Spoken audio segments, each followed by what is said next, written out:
Hey guys, I just wanted to hop on here really quickly and go over MLA formatting with you guys.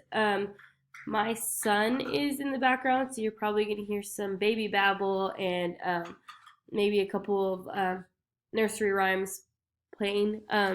So really quickly, I'm doing this in the Word application you have access to through your Microsoft Office 365, which is in your tech email.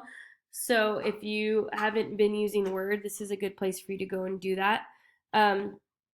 So first off, for MLA formatting, you're going to want to go to Layout and make sure your margins are 1 inch all the way around. That's pretty standard for Word, so you shouldn't really have to change anything.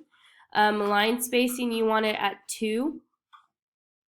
Times New Roman font, 12 point, and then we can get started. So for your header, your heading, that's your name and date, things like that. You're gonna want that on the top of your first page. You're not gonna want to put that in a header. And so you're gonna just start right away.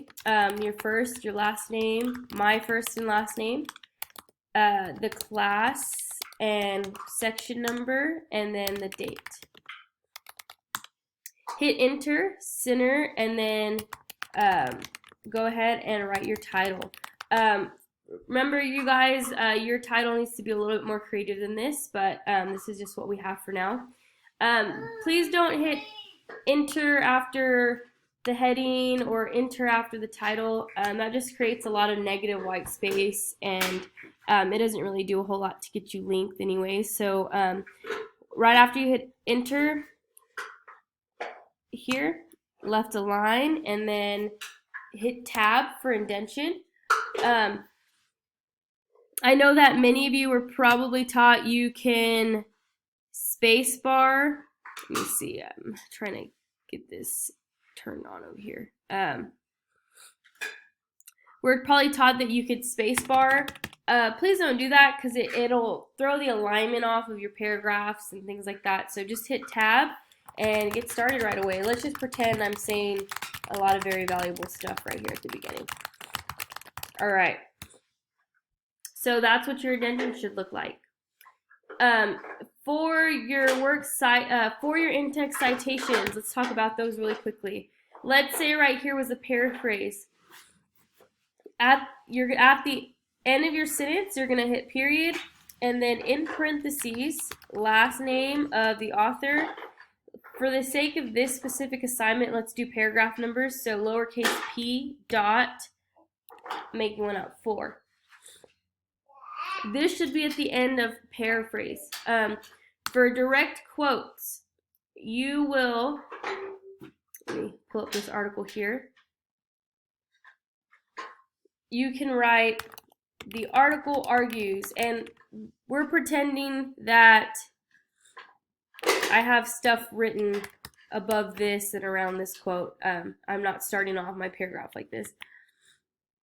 Make sure it matches quotation marks. And here's where it kind of gets a little bit tricky. If you're directly quoting, you're going to put the period at the end of the parentheses, not in the quotation marks. If you're paraphrasing, period goes at the end of the sentence. If you mention the author's name first, so if you said Tolentino argues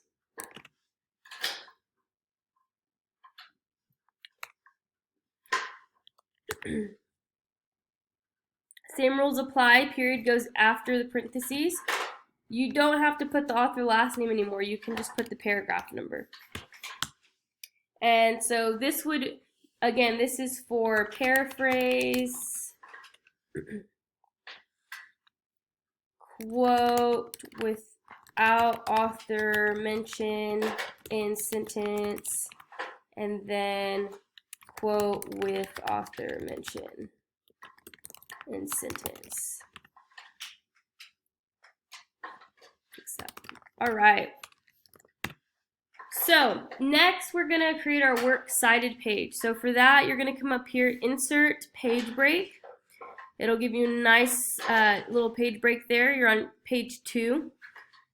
Back home, center, works cited, left align, and then something really neat you guys may not be aware of. On Unit 3, under our Unit 3 readings, take a roundabout way to get there. All of your readings are already in MLA formatting for you guys. So all you have to do is copy, come back to your document, and paste. And it's going to just already be in MLA formatting for you guys. So make sure that when you paste, though, let me redo that real quick, that you go to keep text only. So that's what this little clipboard looks like. And then you're going to make sure that it matches the rest of the font size and style. Right here, left align, paragraph, make sure there's no spacing before or after, special under indentation, hanging, 0.5, okay, and there you go. Now, for page numbers, this is where we will use a header. So on the second page, click at the top of the page on a regular word. For this one, we're going to go to view, header, footer. It's going to say options, and we're going to say different first page. So we want that first page to be different. You're going to put your last name. Again, make sure that it matches the font. It's just uniform throughout. And then after your last name, you're going to do insert page numbers. Add page number to the right side of the header. And make sure to put that last name back. All right, let me change that. Perfect.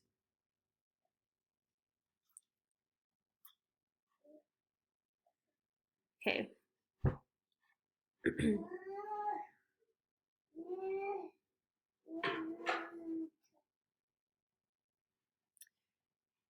So I'm going to just view it in, I'm going to go to File, Print, and see if maybe those page numbers came out. So it looks like it didn't. I'm heading in excess of 8 minutes here, so if you can get that figured out, great. If not, that is okay.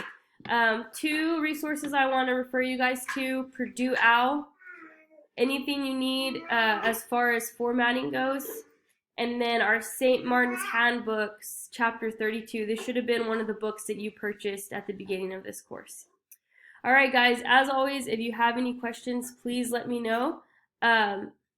And I look forward to reading your final drafts.